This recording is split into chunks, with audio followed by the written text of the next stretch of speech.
Bienvenidos. En esta sesión vamos a abordar un tema sumamente interesante que es la gestión de proyectos. Esta nos habilitará diferentes herramientas que van a potenciar nuestra calidad de los entregables, van a reducir costos y tiempos en cuanto al procesamiento, van a mejorar el desempeño y la satisfacción de nuestros clientes y sobre todo nos van a reducir el estrés. Es importante señalar que la gestión de proyectos a nivel de la historia ha venido perfeccionándose hasta los tiempos modernos donde se utilizan software o sistemas para poder gestionar proyectos. Sin embargo, uno de los hitos más importantes en la historia de los proyectos es la construcción del Canal de Panamá, que utilizó precisamente la gestión de proyectos más moderna para su construcción. Asimismo, la NASA utiliza la gestión de proyectos para las misiones espaciales. Finalmente, nosotros podemos obtener diversos beneficios de la gestión de proyectos y mejorar la calidad y reducir el tiempo en cuanto a nuestras demandas en juicio y todo lo que tiene que ver con gestión legal corporativa.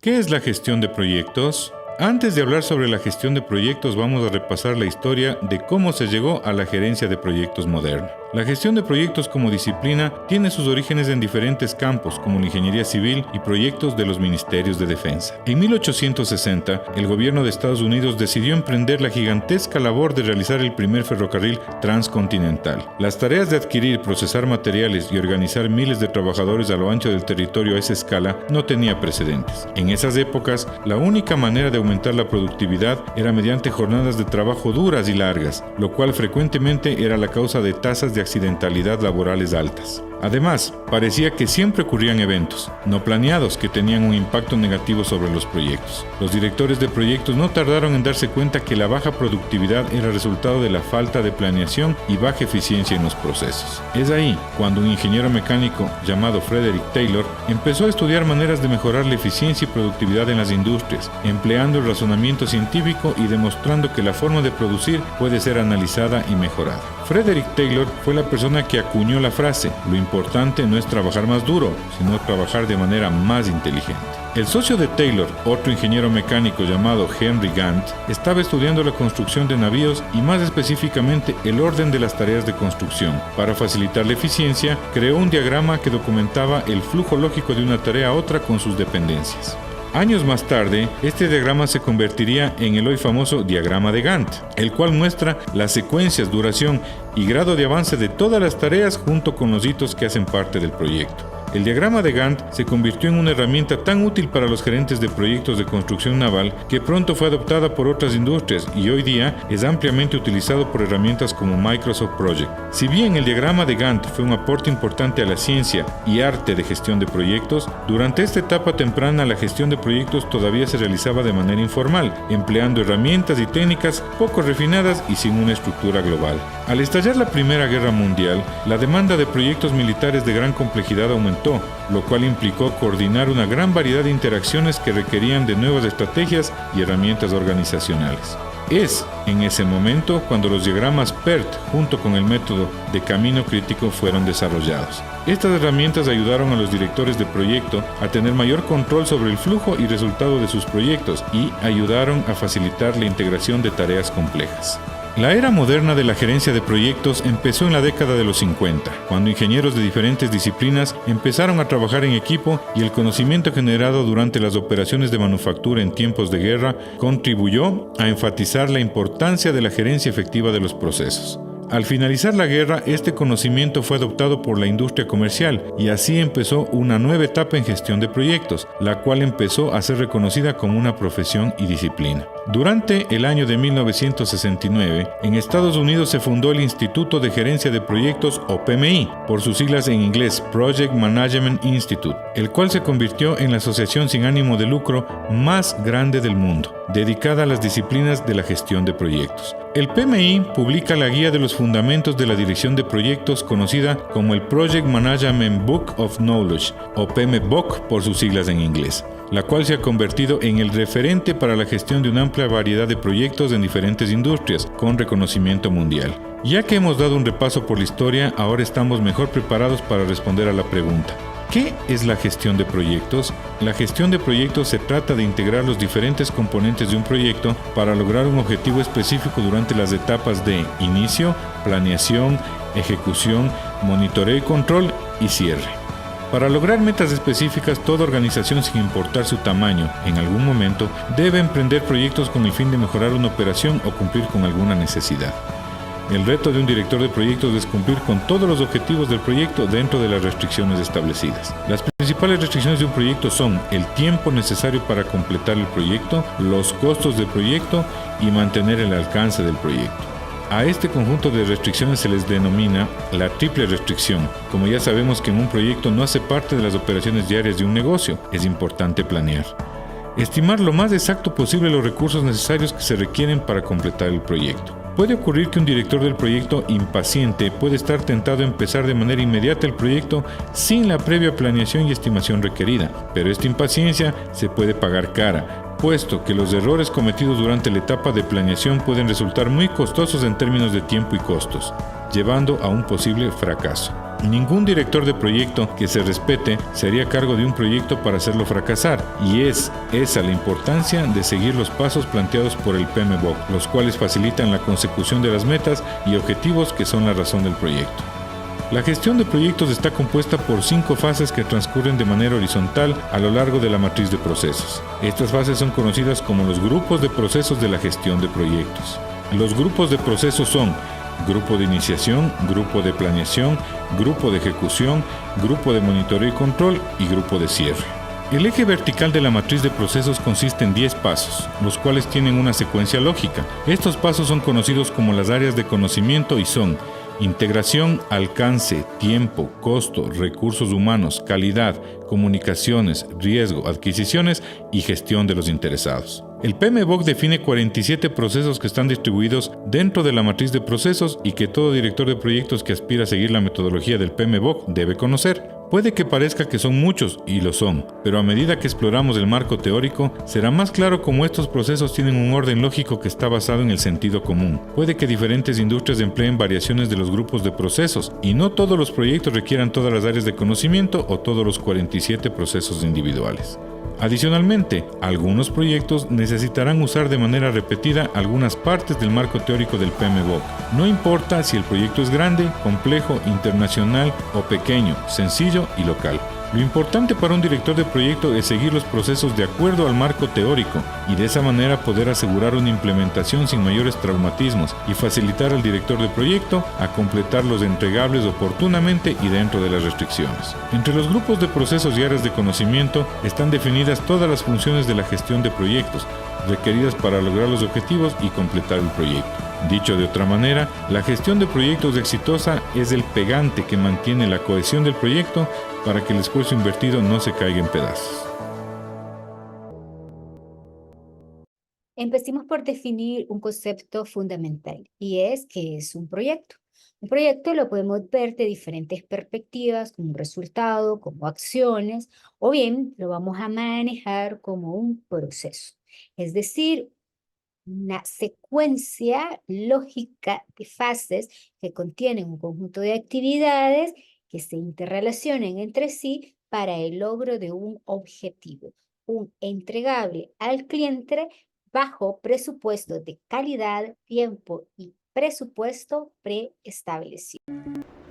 Como hemos visto, los proyectos forman parte de nuestra vida diaria y tienen énfasis en el área profesional, pero lo podemos ver en diferentes áreas, desde la creación de una película, pasando por la construcción de una obra de infraestructura o megaproyecto público, hasta la programación de nuestras actividades diarias tiene que ver con un proyecto.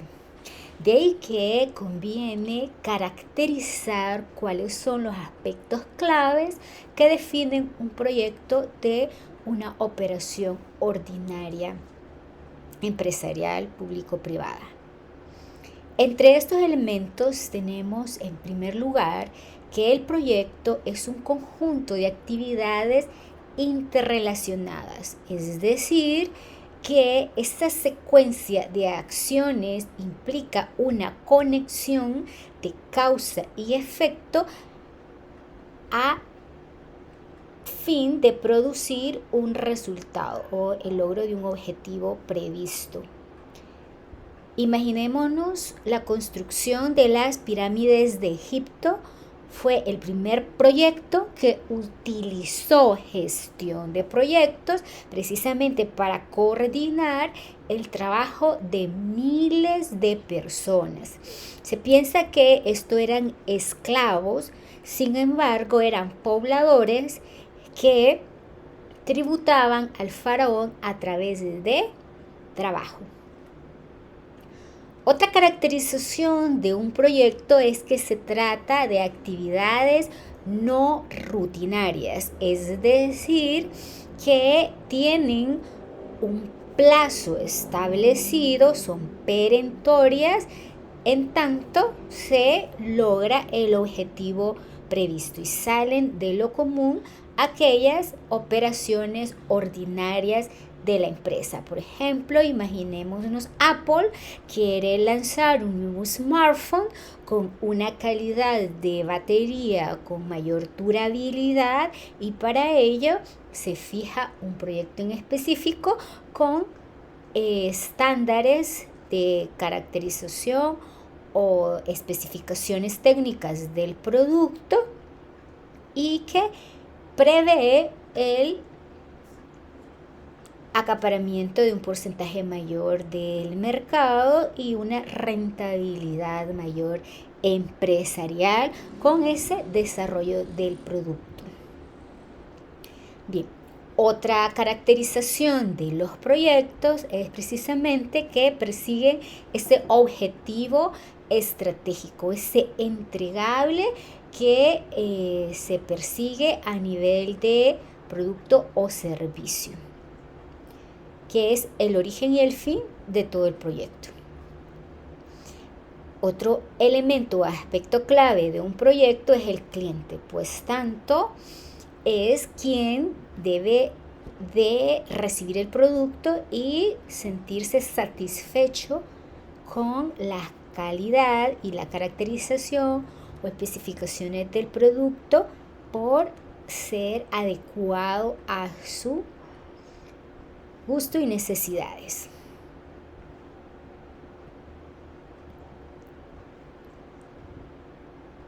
Conviene destacar los 4 factores críticos de éxito de todo proyecto. Doctrinariamente se conocen que estos son los factores que determinan el centro de atención en la gestión de proyectos y es controlar la eficiencia en cuanto a la cantidad de entregables, los costos, el cronograma o tiempo y la calidad. Esto es sumamente crucial. A la calidad, esta debe de cumplir con los estándares previamente establecidos de manera que le resulte útil, confiable y satisfactorio al cliente. En cuanto al cronograma o tiempo, es indispensable asegurar de que el proyecto se complete dentro del plazo previsto sin retrasos.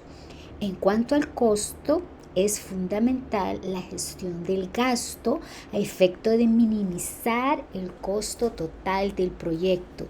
Esto sin sacrificar la calidad y el alcance del entregable.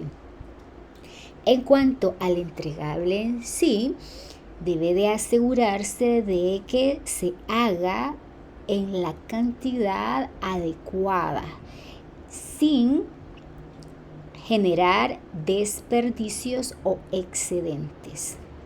Uno de los elementos característicos de todo proyecto es la incertidumbre, es decir, no saber con certeza lo que va a suceder. De ahí que es importante hacer planes de contingencia, prever los riesgos y asimismo prever las respuestas de mitigación a los riesgos.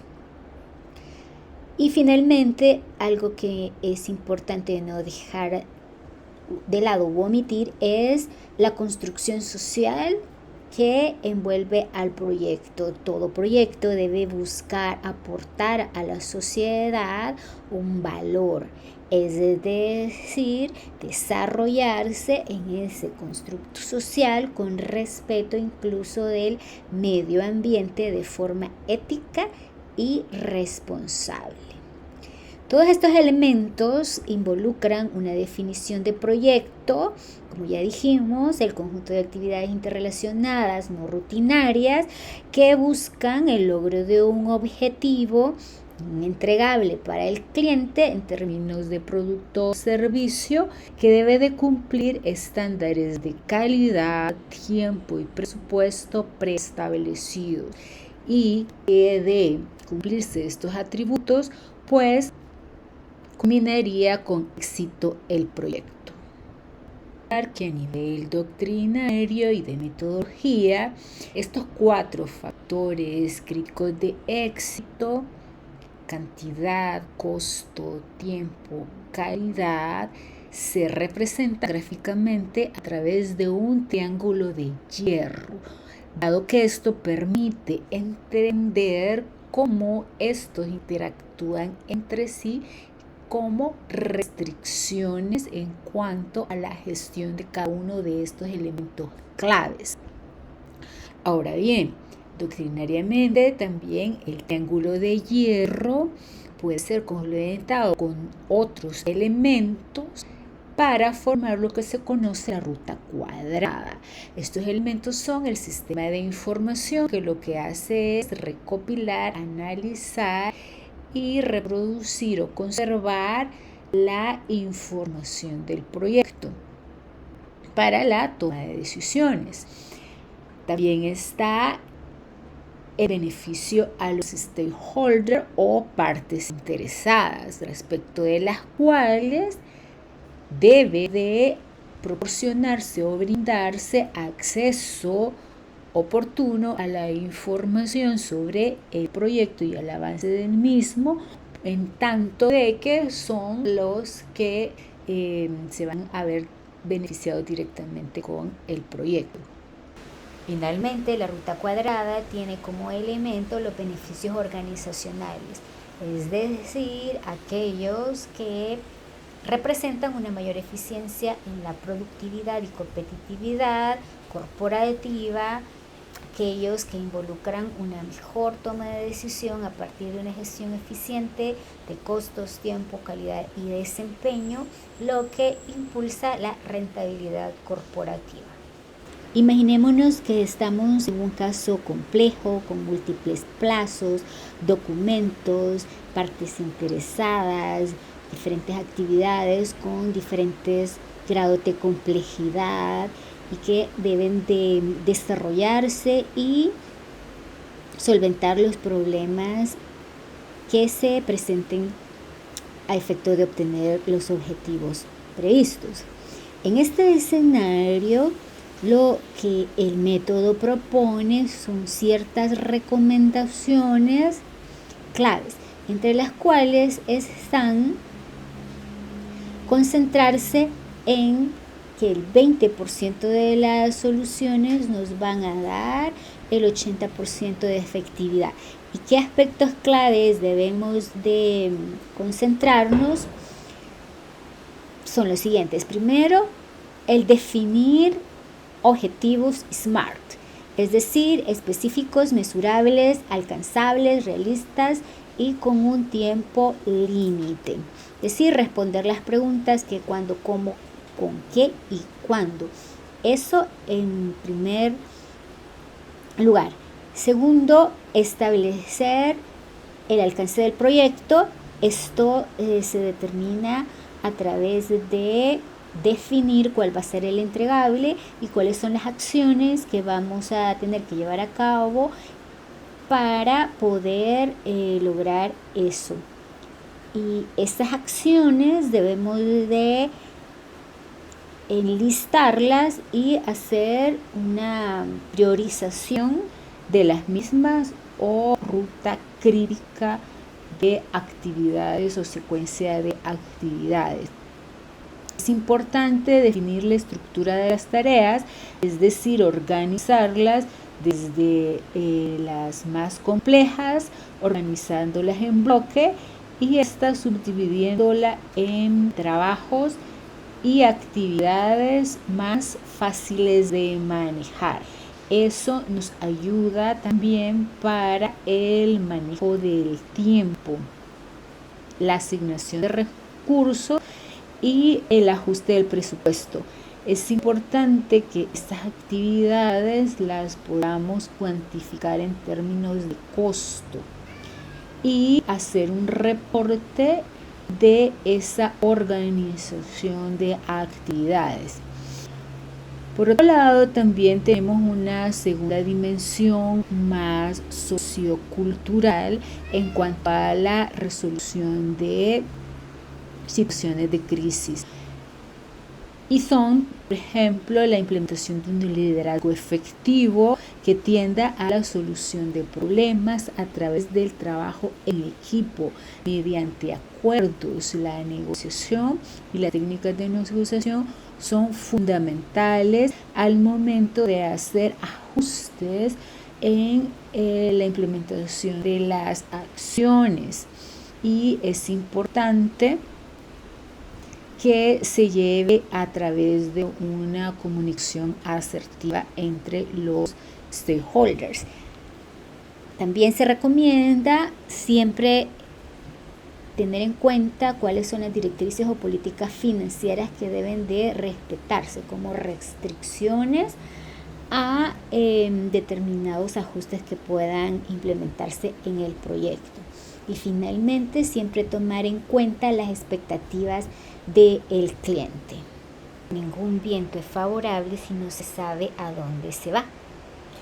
De ahí que es importante tener conciencia que los proyectos son iniciativas dinámicas que generan cambios a través de la innovación, a través de la gestión del riesgo, se producen resultados que contribuyen al progreso corporativo.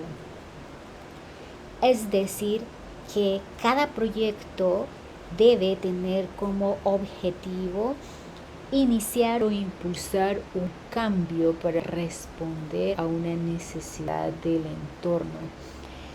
Deben de fomentar la innovación en la creación de productos, servicios nuevos y mejorados, y en el proceso deben de gestionarse riesgos a efecto de manejar la incertidumbre y generar los resultados esperados a través de una buena gestión y mitigación de los efectos perjudiciales que vienen implícitos por la dinámica de la realidad. Y deben de impulsar los proyectos resultados alineados a los objetivos estratégicos, a iniciativas estratégicas que tengan impacto corporativo. Y eso es lo que va a impulsar el progreso, no solo de la empresa, sino de la sociedad, porque genera un proceso de progreso social. Podemos ver a los proyectos como barcos que navegan dentro de un mar de iniciativas, y esto los podemos clasificar según su funcionalidad. Y de ahí podemos distinguir tres tipos de proyectos. El primero son los proyectos de cumplimiento o emergencia. En segundo lugar, proyectos operativos. Y en tercer lugar, los proyectos estratégicos. En cuanto a los proyectos de cumplimiento de emergencia, básicamente responden a una obligación eludible que surge de las necesidades propias de la empresa debido a una emergencia o bien a regulaciones establecidas a través de una ley, como por ejemplo un proyecto para cumplir con las regulaciones medioambientales a efecto de reciclar los residuos de la producción, ¿verdad? También tenemos como ejemplo la implementación del sistema del oficial de información para reportar las actividades sospechosas o no de lavado de dinero. En cuanto a los proyectos operativos, estos proyectos básicamente tienen su razón de ser en mantener y asegurar la eficiencia y la fluidez operativa de la empresa. Ejemplo de estos tenemos procesos de calidad, procesos de mejora de control de inventario, entre otros. En cuanto a los proyectos estratégicos, estos específicamente apoyan la visión estratégica de la empresa y pretenden impulsar la rentabilidad de la misma. Por ejemplo, a través del desarrollo de nuevos productos para incrementar la penetración del mercado y generar mayor rentabilidad. También podrían ser campañas de marketing para incrementar el reconocimiento de la marca a nivel geográfico. Por ejemplo, Apple, que implementa proyectos para la internacionalización de la marca. Bien, en este punto ya sabemos que es un proyecto, que tiene 4 factores críticos de éxito, que es la cantidad, el costo, el tiempo y la calidad, que debemos de centrarnos durante la gestión del proyecto en objetivos fundamentales, que son la alineación de objetivos del proyecto a los objetivos estratégicos corporativos, la gestión eficiente de los recursos, tiempo, dinero, a efecto de producir entregables en las cantidades y la calidad esperada. Y otro objetivo fundamental es la gestión del riesgo. Esto es transversal en cada una de las etapas del proyecto. Y a este conjunto de etapas secuenciales del proyecto es lo que se denomina ciclo de vida de un proyecto. Básicamente, un ciclo de vida es las fases básicas de cualquier proceso. Un proceso tiene un input y un output. Si lo vemos desde el punto de vista financiero, tenemos un presupuesto que tiene como entrada una asignación presupuestaria que se moviliza a través de la ejecución operativa y está enfocada a un resultado en un tiempo determinado, y culminado ese plazo, pues se hace el cierre presupuestario. Y así tenemos diferentes ejemplos. Pero en definitiva, podemos identificar las fases del ciclo de vida de un proyecto en 4, que son inicio, planeación, ejecución y control y cierre. Esto ajustado más a la teoría de Gray y Larson. Hola, bienvenidos una vez más a gerenciadeproyectos.com.co, todas sus soluciones en gerencia de proyectos. Les habla Jorge Alberto Osorio, PMP, especialista en gerencia de proyectos. Y bueno, en esta ocasión le vamos a hablar de el ciclo de vida. ¿Cómo funciona el ciclo de los proyectos? Antes de empezar a hacer alguna definición de lo que significa el ciclo de vida entre los proyectos, pues hemos traído a ustedes una pequeña comparación entre la evolución o el ciclo de la vida de una jaiba, un ser animal, con un proyecto. Esto porque debemos tener claro que los proyectos son seres vivos, son entes vivos que sufren metamorfosis, al igual que en este caso la jaiba, y los proyectos pues son elaborados por personas, lo que hace que el proyecto se convierta en un ente vivo que debe ser administrado de una manera secuencial y organizada en cada una de sus fases. Si nosotros vemos esta diapositiva, pues nos encontramos con una jaiba que deposita unos huevos, posiblemente en un coral, en el mar. Estos huevos entonces fertilizados empiezan a crecer, llegan a una etapa embrionaria y empiezan a sufrir una serie de metamorfosis secuenciales y de constante maduración hasta que finalmente se convierte esa pequeña idea de proyecto en un proyecto completo, que es una jaiba, que posteriormente puede ella dar lugar a unos nuevos huevitos o unas nuevas jaivas. En gerencia de proyectos hablaríamos que ese proyecto está dando a luz nuevos proyectos. En los proyectos sucede exactamente lo mismo. Tenemos una idea que surge, esa idea se planea, crece y empieza a sufrir metamorfosis de maduración, de planeación y de ejecución hasta que finalmente tenemos nuestro entregable completamente finalizado. Esa secuencia la podemos tener aquí dibujada en esta diapositiva, que es una demostración muy sencilla de una industria cualquiera para un proyecto cualquiera, donde arrancamos con un análisis del proyecto, hacemos una cotización del proyecto, llegamos a un acuerdo, ejecutamos nuestro proyecto, entregamos al cliente y finalmente él nos dará su satisfacción o no de lo que le entregamos. Cada círculo correspondería entonces a una fase del proyecto que debe ser organizada, debe ser planeada y debe ser ejecutada. Y entonces, ¿qué es el ciclo de vida? Es exactamente eso, es un conjunto de fases. En este caso está subrayado con una letra más visual, más pesada que las demás, porque es muy importante entender que son conjuntos de fases en el proyecto que generalmente son secuenciales, aunque en algunas ocasiones pueden estar superpuestas. Aquí vemos un ejemplo de cómo se comporta un ciclo de vida en un proyecto. Tenemos una fase 1, fase 2, fase 3, fase 4. Cada fase tiene que terminar para poder iniciar entonces la siguiente.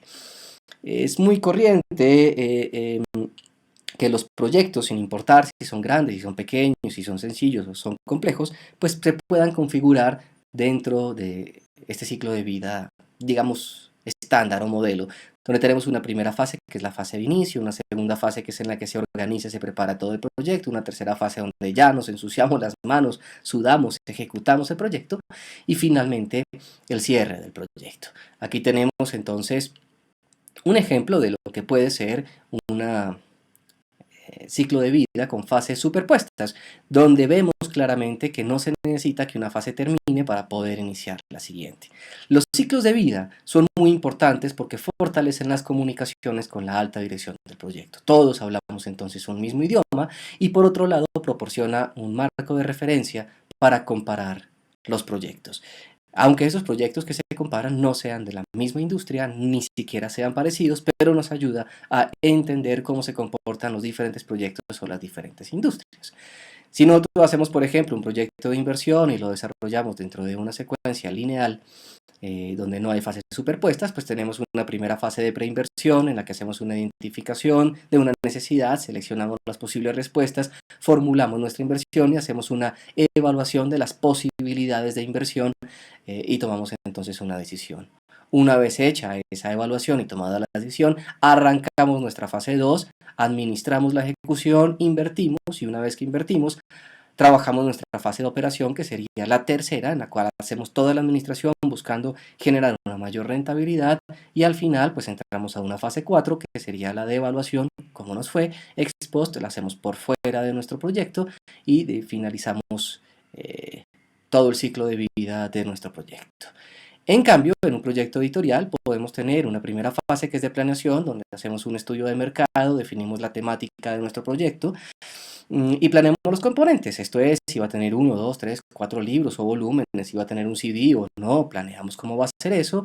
Arrancamos después de haber definido esto, nuestra segunda fase, que es toda la investigación y la redacción del texto. Y aquí viene una cosa importante, y es que posiblemente vamos a tener una superposición de fases, porque tendremos entonces una fase de maquetación. El diseño gráfico, la elaboración de la ilustración y el desarrollo de la fotografía que acompañará toda la redacción de nuestro libro para finalmente entregar un producto que será impreso y será llevado al mercado.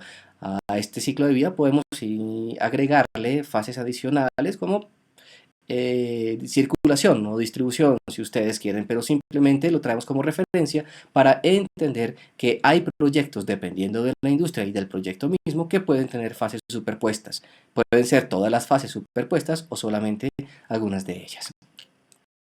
Ciclo de vida del proyecto, la representación gráfica del mismo nos permite visualizar cada una de las etapas como una secuencia continua y lógica para el logro de un objetivo, y es lo que se conoce como un circuito virtuoso.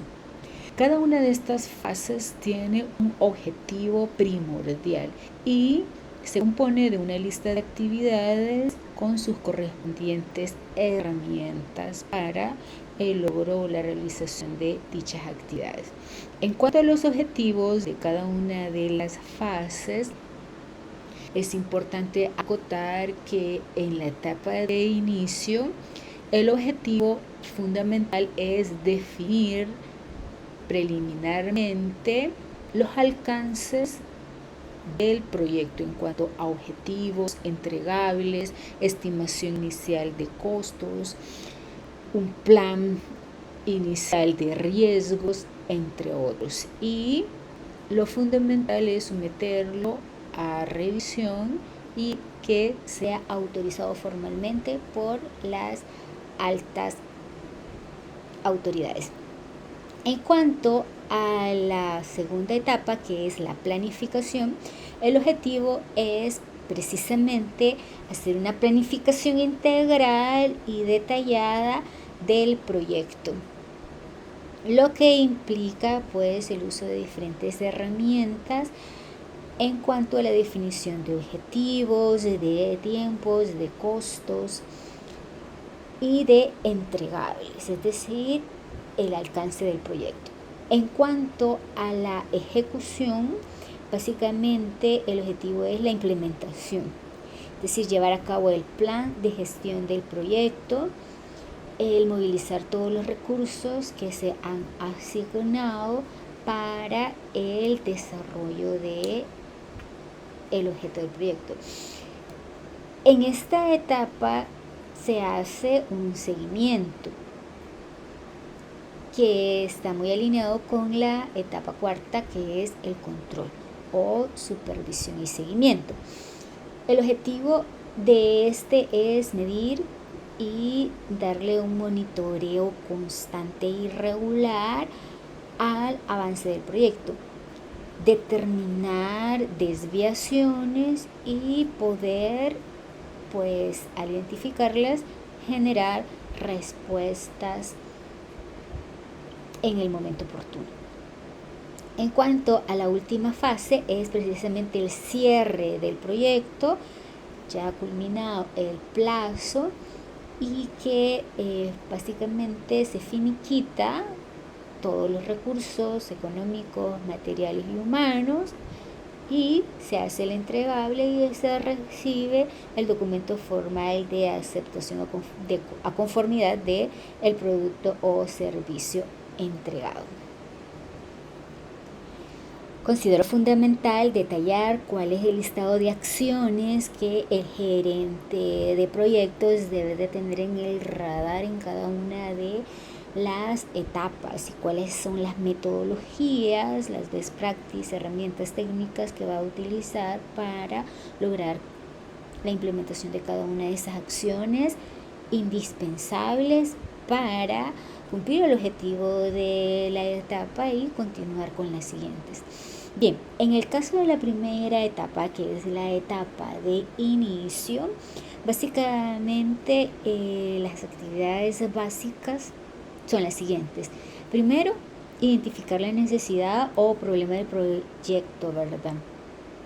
Esto básicamente tiene como input, es decir, como entrada, un análisis financiero, un análisis estratégico corporativo que me ha detectado una necesidad que necesita incorporarse en la planeación corporativa global y generar una iniciativa que se desarrolla a través de un proyecto. La segunda acción es definir los objetivos de manera clara y desglosarlos en metas, indicadores, actividades responsables, tiempo, cronograma, presupuesto y una gestión de riesgo de esos objetivos. Esto lo podemos lograr a través de la implementación de la metodología de cuadro de mando integral del Balance Scorecard diseñada por Kaplan y Norton. La tercera acción es establecer el alcance del proyecto. Esto se refiere específicamente a los entregables y a las acciones, el desglose de todas las acciones que son necesarias para posibilitar la entrega del producto o servicio. Asimismo, se deben especificar las limitaciones, es decir, la delimitación permite definir las fronteras del proyecto y más allá de ellas, entonces estaríamos en otro proyecto. Para eso es importante utilizar como metodología la EDT o estructura de desglose de trabajo, que básicamente consiste en agrupar en paquetes de trabajos las actividades, luego de listarlas y asegurarse que están completas y dentro de ellas las más críticas e indispensables, y luego esos paquetes de trabajo dividirlos en tareas y esas tareas dividirlas en actividades. De eso se trata la estructura del desglose de trabajo. Crear la EDT. Crear la estructura de desglose del trabajo EDT, aun si el proyecto tiene una meta principal. Hay muchas tareas que necesitan desarrollarse. En esta lección analizaremos el proceso que desglosa todo el trabajo en componentes más pequeños y manejables. El proceso de crear la estructura de desglose de trabajo. La estructura de desglose de trabajo o EDT, como es comúnmente abreviada, es un centro de información para un proyecto y la base para el plan del proyecto. También es conocida como el WBS o Work Breakdown Structure por sus siglas en inglés. La EDT utiliza el enunciado del alcance que fue definido en el proceso de definir el alcance y lo subdivide en tareas más pequeñas y realizables. La EDT es una ilustración gráfica de la visión estructurada de un proyecto. Utiliza notas en un mapa que es organizado lógicamente en una estructura jerárquica que va de arriba hacia abajo. Las actividades que se encuentran en la parte más baja de la estructura se llaman paquetes de trabajo y son las tareas reales de elementos particulares del trabajo que necesitan ser llevados a cabo con el fin de terminar el objetivo general. La EDT no es solo una herramienta útil para desglosar y gestionar el alcance de un proyecto, sino también una herramienta útil de comunicación que ayuda a explicar todo el trabajo que se necesita para un proyecto a los interesados clave. También se utiliza cuando un director de proyecto necesita verificar y controlar el alcance del proyecto. La EDT es la principal fuente de información que se emplea para asegurarse que solamente el trabajo identificado sea el que debe hacerse. Este proceso es importante a la hora de mantener el alcance y hay que cambiarlo solamente cuando sea absolutamente necesario.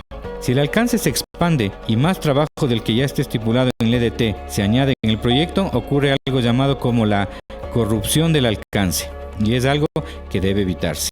Las entradas al proceso de crear la EDT son el plan de gestión del alcance. Ayuda a crear la EDT al examinar el enunciado del alcance del proyecto, para descubrir qué trabajo y cuánto trabajo adicional necesita hacerse.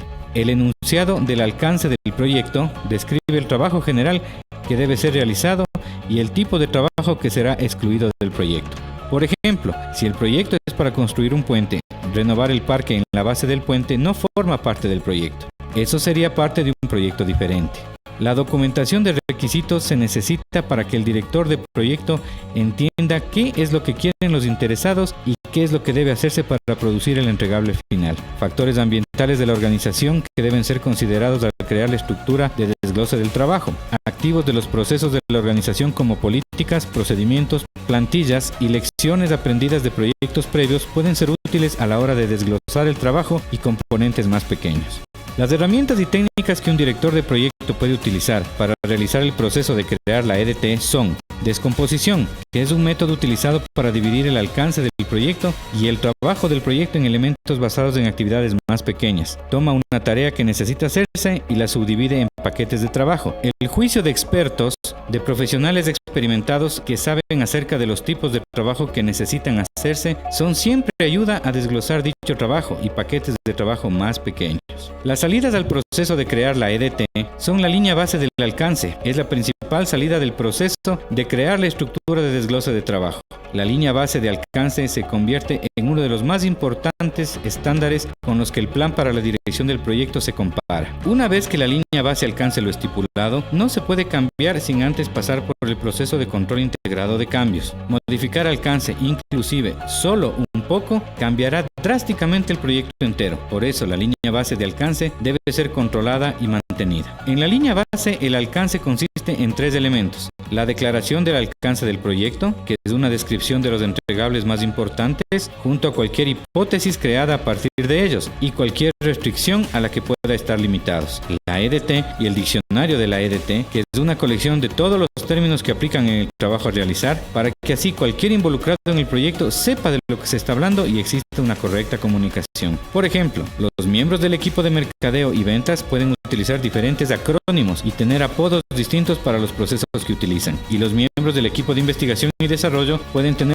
todo un conjunto diferente de descripciones. Si ese es el caso, un miembro del equipo puede simplemente dirigirse al diccionario del EDT y averiguar sobre qué es lo que el otro miembro del equipo está hablando.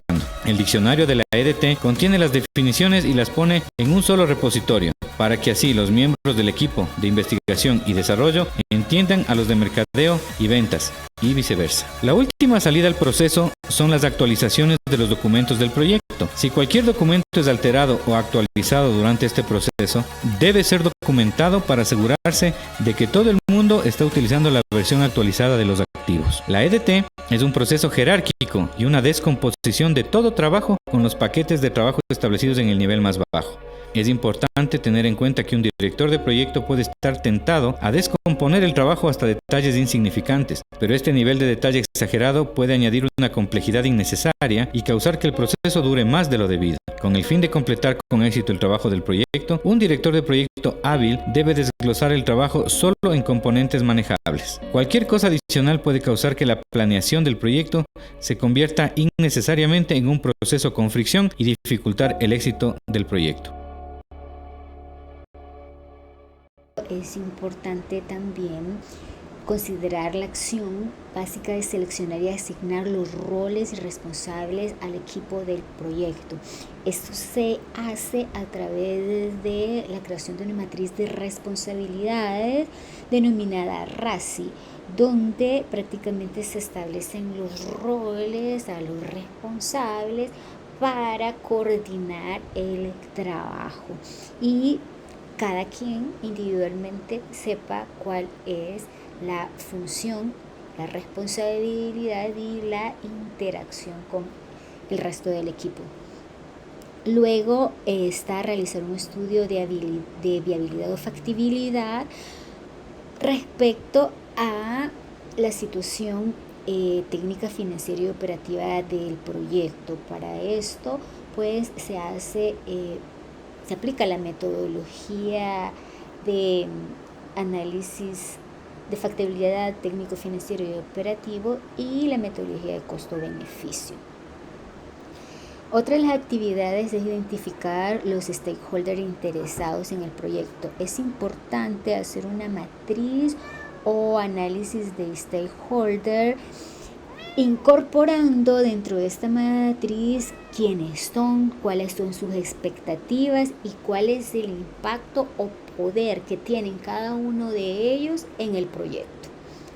Luego, algo fundamental en la etapa de inicio es desarrollar un plan de gestión de riesgos para identificar y luego ponderar la probabilidad y el impacto de cada uno de los riesgos. Asimismo, generar un plan de respuesta para mitigar esos riesgos potenciales y monitorearlos. Eso se realiza utilizando la metodología de matriz de riesgo, que da como resultado un plan de gestión de riesgo indispensable desde el inicio del proyecto hasta su finalización. Y otra de las acciones indispensables en la etapa 1 es obtener la aprobación de las altas autoridades para poder iniciar el proyecto, en lo que implica hacer una presentación del resumen ejecutivo para poder trasladar estos elementos previos a los stakeholders y a la alta dirección para que dé su aprobación formal y con ello iniciar el proyecto formalmente. El plan de gestión de riesgos, en este caso expresado como una matriz de riesgos, es un plan subsidiario del plan para la dirección del proyecto. Tenemos como entradas la EDT, el cronograma, el presupuesto, la matriz de interesados o stakeholders e información histórica. Es eso que ustedes ya hicieron como parte del proceso de planificación. Esta información la vamos a transformar mediante la identificación, análisis y cuantificación de riesgos, así como su categorización. Y tendremos como salida precisamente la matriz de riesgos. Ahora bien, ¿qué es un riesgo? Un riesgo es un evento en el futuro, el cual tiene una probabilidad de ocurrencia y un impacto. Es muy importante resaltar que el impacto puede ser negativo o positivo. Entonces, para hacer nuestra matriz de riesgos necesitamos aplicar 6 pasos. Primero, planificar la gestión de los riesgos, como pueden ver en la gráfica, en donde se definen, por decir así, las reglas del juego. Ese proceso está fuera de un ciclo, ya que se realiza una sola vez. Después vamos a identificar los riesgos. Usando nuestra EDT y nuestro cronograma, vamos a identificar qué eventos se pudieran presentar y afectar a los objetivos del proyecto, principalmente al alcance, a la duración y al costo. Una vez que los identificamos, se realiza el análisis cualitativo y el cuantitativo. Ahí vamos a priorizar los riesgos y también vamos a cuantificar su impacto. Una vez que los analizamos, entonces preparamos un plan de mitigación o de traslado o transferencia de los riesgos. Después hay un proceso de seguimiento y control, ya que tenemos que estar al pendiente de nuevos riesgos y de aquellos que ya identificamos si evolucionan, esto es, si aumenta su probabilidad de ocurrencia o su impacto. Para poder realizar la matriz de riesgos tenemos 6 procesos. Primero está planificar la gestión de los riesgos, que consiste básicamente en establecer las reglas de cómo los vamos a gestionar, es decir, cómo los vamos a identificar, cómo los vamos a calificar, a cuantificar y cuáles son las respuestas que vamos a preparar, así como el seguimiento y control.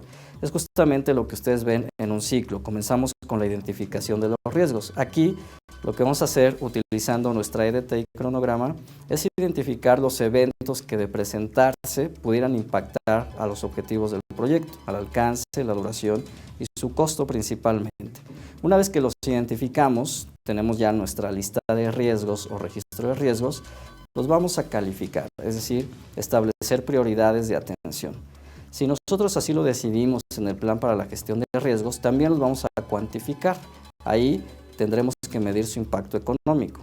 Y después viene un proceso de preparar las respuestas, es decir, qué vamos a hacer para evitarlos, trasladarlos, mitigarlos, o puede ser el caso de solamente aceptarlos. También tenemos un proceso de seguimiento y control, ya que durante el ciclo de vida del proyecto pueden surgir nuevos riesgos que tendremos que ingresar a este proceso, o los que ya tenemos identificados pueden aumentar su probabilidad o su impacto.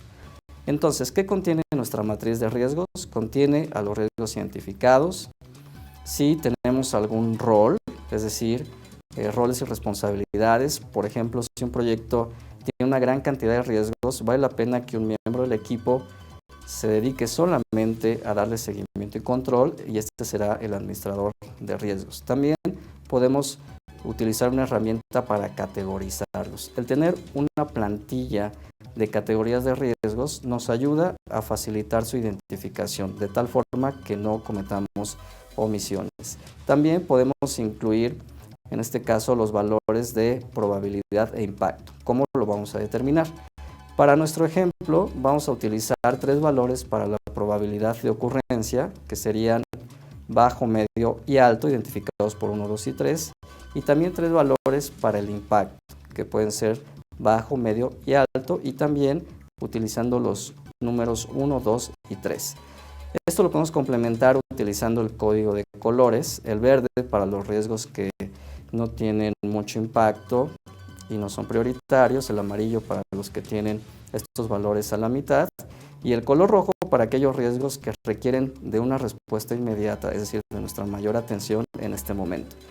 Con esos valores de color y de número podemos armar nuestra matriz. Por favor, veamos un ejemplo en donde tenemos en la primera columna un identificador del riesgo. Ese identificador puede ser el mismo que utilizamos en los elementos de la EDT. Después tenemos una descripción de en qué consiste ese evento, su impacto y qué probabilidad y qué impacto, ya sea positivo o negativo, tiene. Recuerden que hay que utilizar los 3 valores tanto para la probabilidad como para el impacto. Esto nos va a determinar la prioridad de atención que tienen. Y después hay que hacer una descripción de en qué consiste la respuesta a estos riesgos. Vean por último un ejemplo ya completo de esto que acabamos de describir.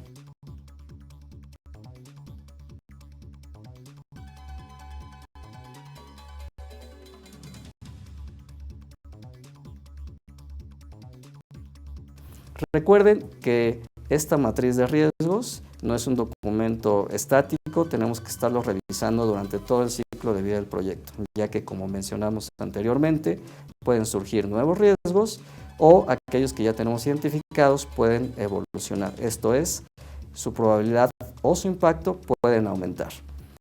En la etapa 2 de la planificación hay una serie de acciones fundamentales y es, en primer lugar, la de desarrollar un plan integral del proyecto.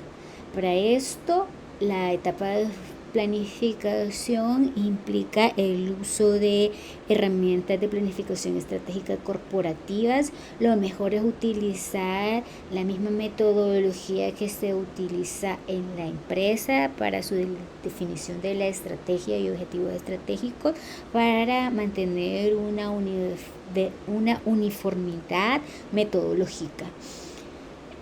En cuanto al desarrollo de la estructura del clúster del trabajo, pues este es un componente que se refuerza, ¿verdad? Del trabajo que se ha realizado en la etapa previa y se utiliza siempre la técnica del clúster de trabajo, EDT, o por sus siglas en inglés, WBS. En cuanto a la estimación de tiempos y recursos, es importante utilizar diferentes técnicas de costeo, como por ejemplo la técnica Delphi, el análisis paramétrico, la técnica de punto de función, entre otros. En cuanto a la elaboración del cronograma, hay herramientas bastante útiles para, de las actividades que ya se detallaron y que a continuación se ha efectuado el costeo de cada una de ellas, se debe de establecer el plazo de duración y secuencia, y eso se puede lograr a través del método de diagrama de Gantt. También está el método de camino crítico y la técnica de revisión y evaluación de programas PERT. En cuanto a la asignación del recurso humano y los materiales, esto debe de puntualmente hacerse usando metodologías basadas en competencias, es decir, el gerente del proyecto debe conocer las habilidades y competencias del equipo para poder asignar los roles. En cuanto al plan de gestión de calidad, pues hay diversos métodos que se pueden utilizar, como el control de calidad total o el enfoque Six Sigma, entre otros. Esto lo que hace es definir los parámetros de calidad que debe tener el producto, y esto debe ser objeto de evaluación, de pruebas, de auditoría desde el inicio del producto, del inicio del desarrollo del producto hasta su finalización. Entonces esto debe de estar claro dentro de las especificaciones técnicas del producto.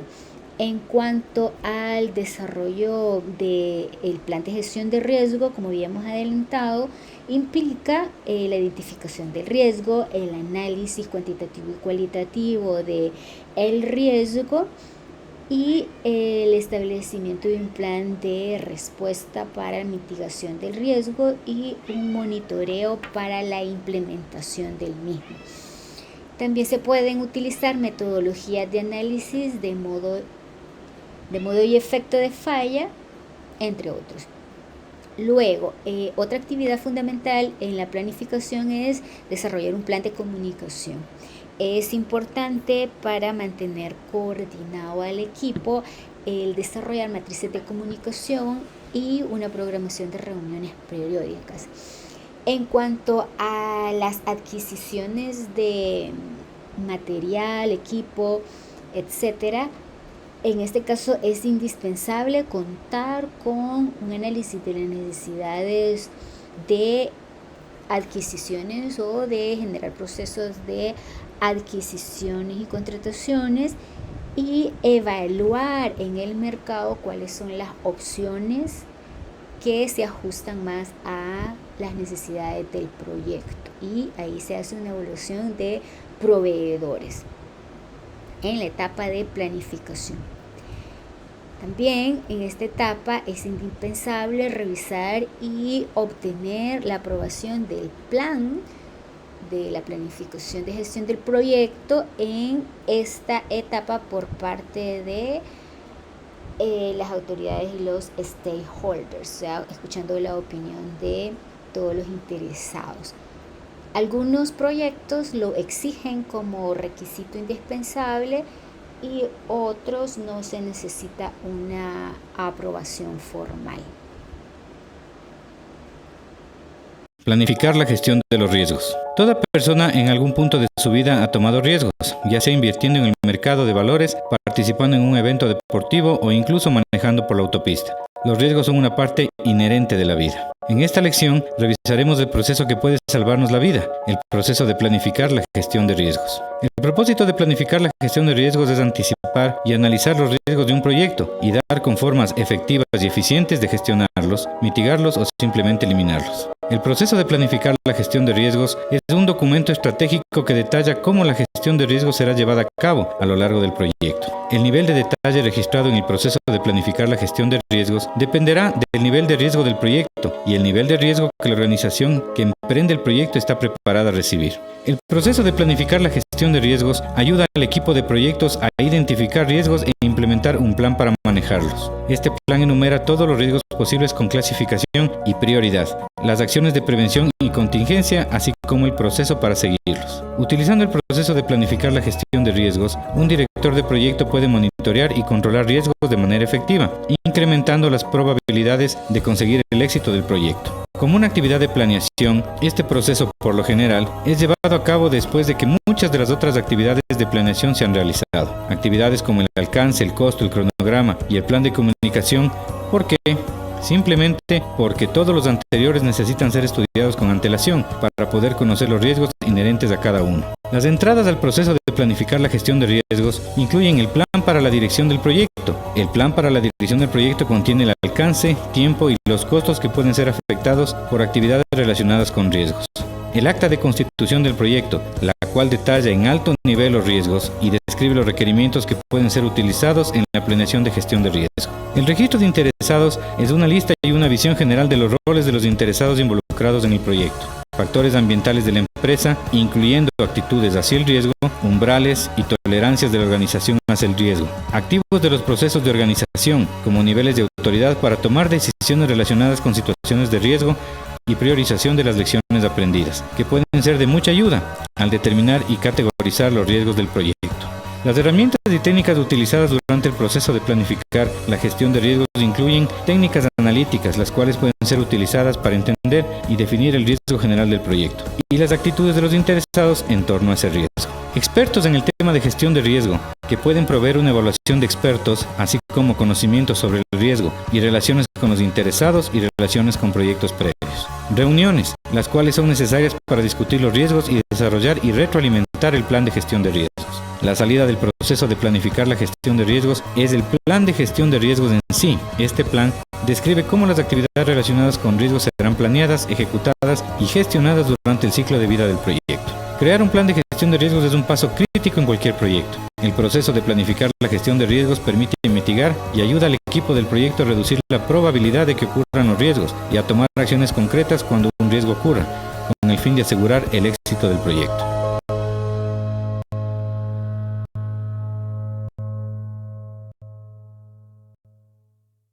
Ejecución, las actividades indispensables para cumplir el objetivo de esta fase son las siguientes.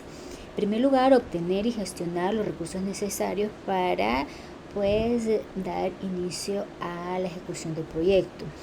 Para eso utilizamos como metodología el enfoque de presupuesto basado en actividades y la gestión de riesgos financieros. En este punto es importante señalar que durante toda la ejecución debemos de prever riesgos financieros como la posible insuficiencia de recursos.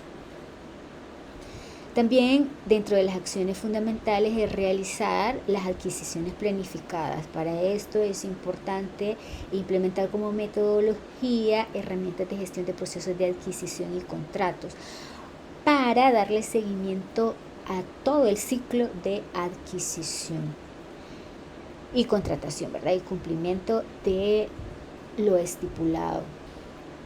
También es importante convocar al equipo del proyecto y asignar los roles a efectos de que sepan y entiendan de forma clara cuáles son los objetivos y qué es lo que se espera de cada uno de ellos. Esto se puede hacer a través de reuniones iniciales del equipo. También es importante proporcionar capacitación de acuerdo a un enfoque de aprendizaje activo, y para eso resultan fundamentales las plataformas de e-learning en modalidad semipresencial. En cuanto al monitoreo del progreso del proyecto y el ajuste de los planes, la metodología que se utiliza durante la ejecución del proyecto es precisamente el manejo de los tableros de cuadro de mando, es decir, el Balance Scorecard o Dashboard, y eso nos permite evaluar la variabilidad o hacer un análisis de varianza y con ello establecer medidas para cambiar y corregir errores o situaciones que necesitan ajuste. También es importante implementar durante la fase de ejecución la gestión de riesgos y la implementación de medidas correctivas. Para eso es importante también tener la matriz de respuesta a riesgos pues debidamente actualizada, es decir, reportando los incidentes, los sucesos, las medidas, los cambios que se han hecho, las lecciones aprendidas incluso. También otra acción en la ejecución del proyecto es comunicar el progreso a los stakeholders a través de reuniones virtuales y utilizar todas las tecnologías de comunicación actuales que reducen pues los costos de traslado. También es importante durante la fase de ejecución fomentar la cohesión y el desarrollo del sentido de logro del equipo. Esto se hace a través de actividades de team building o construcción de conciencia de equipo. Eso ayuda a mantener motivado y evitar, por ejemplo, la rotación excesiva de personal, ausentismos, etc. Es importante durante la ejecución también resolver los problemas y conflictos a través de metodologías idóneas de coaching individual, mentoría, entre otros. Y durante toda la fase de ejecución, si bien es cierto, se debe de procurar mantenerse dentro de los límites, ya sea presupuestarios, de tiempo, de calidad y de cantidad, previamente planificados en el plan, pero lo común es que hayan variaciones y situaciones que se deben de corregir, reajustar, y para eso es importante implementar un procedimiento formal de gestión de cambios. Así se documentan los procesos y en caso de auditorías pues o revisiones pues se tiene todo debidamente justificado, ¿verdad? Y dentro de ese procedimiento debe de hacerse un análisis del impacto y de el resultado o las causas que pueda generar la implementación o no de un una acción de cambio. Cuarta, que corresponde al seguimiento y control, debe de aclararse de que esto se hace de forma transversal durante toda la ejecución del proyecto, pero hay actividades específicas que caracterizan a esta fase, como son la recopilación de los datos sobre el progreso del proyecto a través de un sistema que puede ser automatizado, que es lo recomendable, para recolectar, analizar y resguardar la información a efecto de que sea analizada para hacer análisis de variabilidad y mejorar la eficiencia de las operaciones.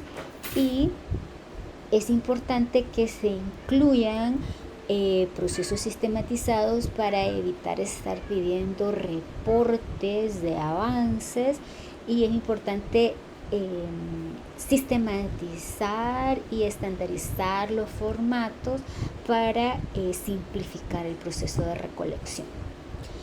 Ahora, otra acción importante es comparar el progreso real con el planificado, y para eso pues hacemos análisis de variación, y lo recomendable o best practice es reflejarlo a través de gráficos para que se puedan ser entendidos al momento de emitir un informe.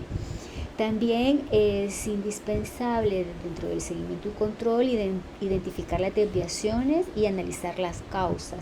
Para eso se puede utilizar el diagrama de Ichikawa, que básicamente me permite hacer un análisis de causa raíz, es decir, buscar las causas reales de esa desviación para poder hacer los ajustes necesarios y las correcciones que correspondan.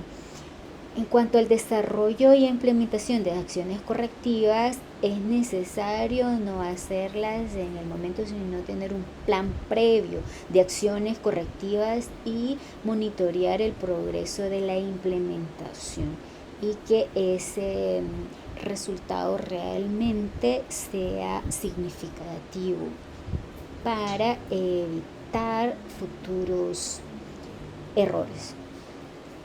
También es importante revisar y actualizar el registro de riesgos cada vez que haya una situación o suceso. Puedes llevar una anotación o registro que refleje el incidente y la mitigación del mismo a través de la implementación de cambios. En la fase de seguimiento y control, si se dan algunas modificaciones o cambios, es importante también actualizar el cronograma, o esto puede dar lugar a actualizar el cronograma, presupuestos y documentos. No siempre el cronograma se va a ampliar. A veces, si hemos hecho una buena gestión de riesgos, probablemente logremos una reducción de tiempos en aquellas actividades que son menos productivas, y también podemos economizar recursos en aquellas áreas ociosas.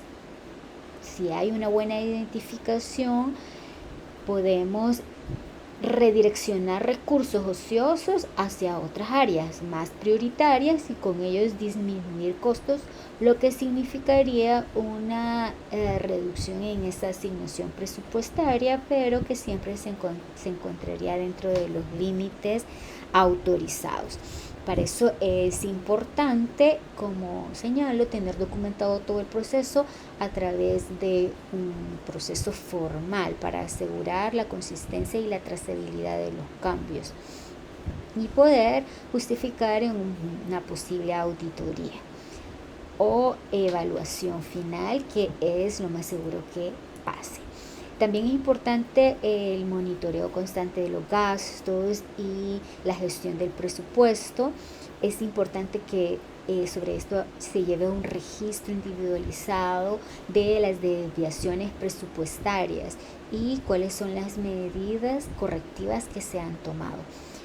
También es importante ejecutar las adquisiciones y contratos según los pactados, es decir, de que en el proceso de seguimiento y control se debe de verificar el uso eficiente de los recursos, y si se contrata algo, pues lo correcto es que se reciba por lo que se ha pagado, es decir, por lo que se ha contratado.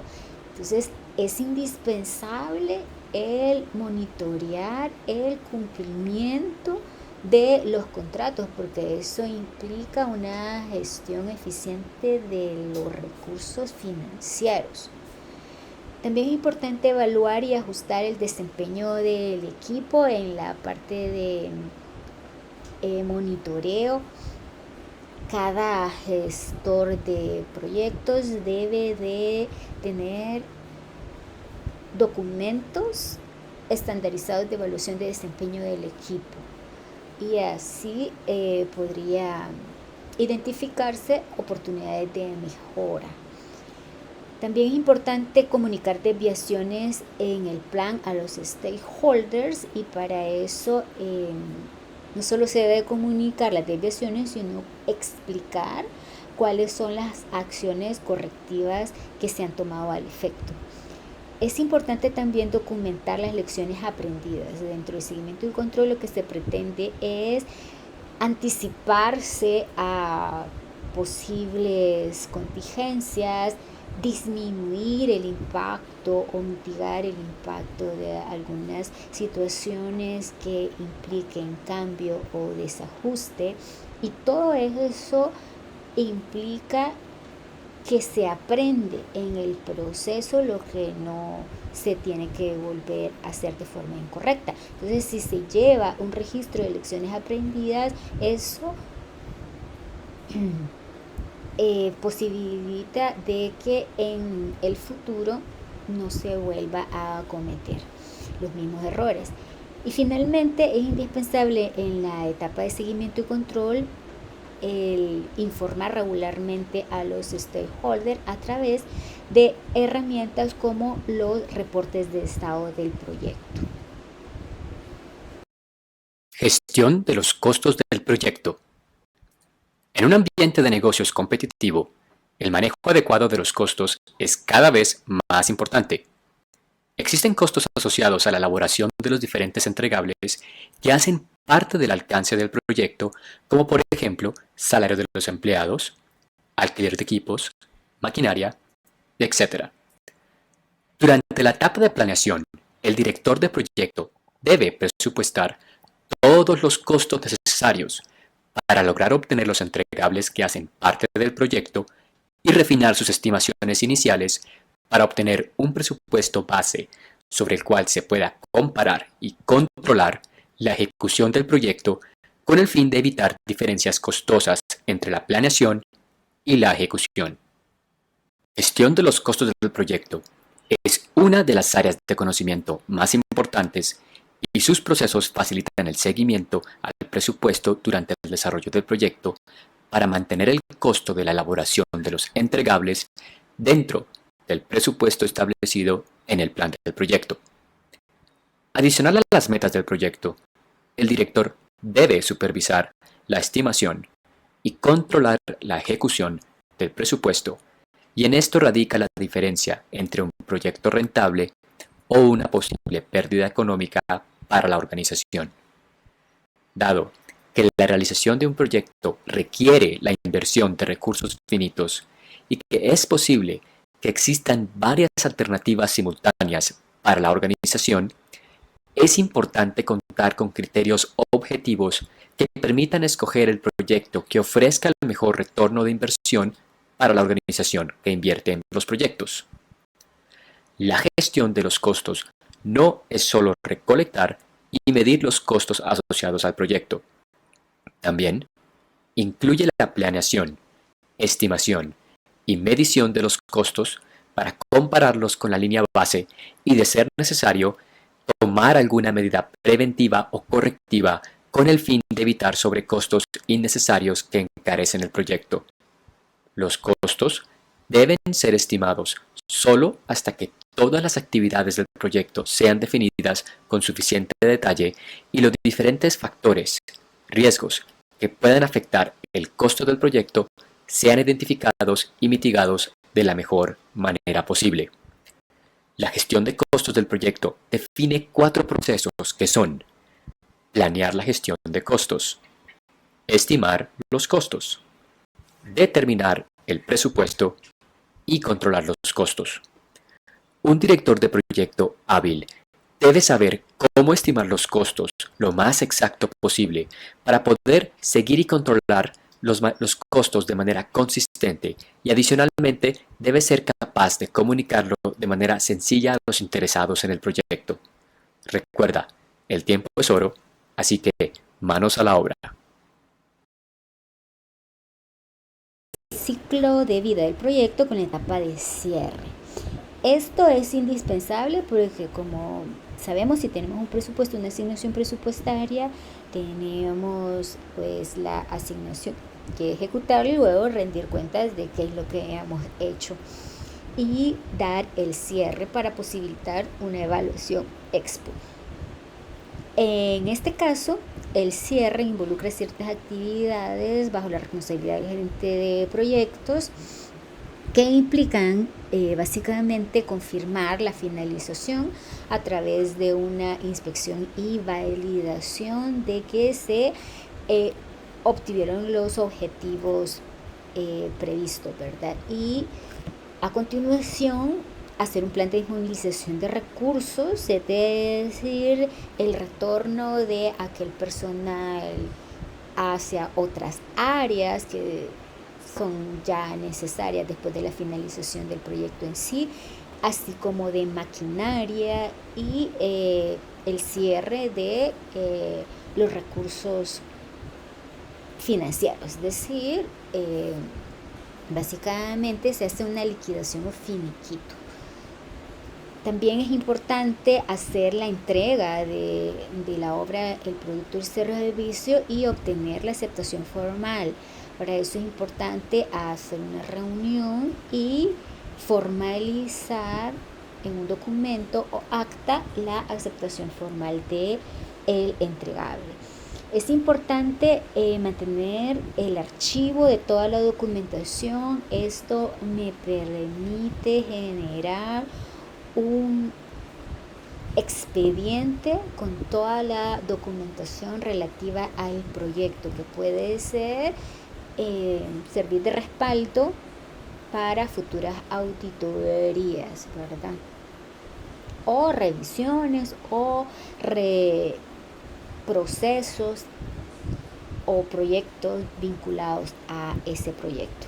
Tiene una importancia radical el mantener el expediente íntegro. Es importante también en la etapa de cierre que el gerente cierre los contratos, es decir, que se verifique de que prácticamente se han cumplido todas las condiciones del contrato, que no queda nada pendiente, ninguna garantía que ejecutar, etc. En línea a eso, también debe de asegurarse el mantenimiento y la sostenibilidad del entregable.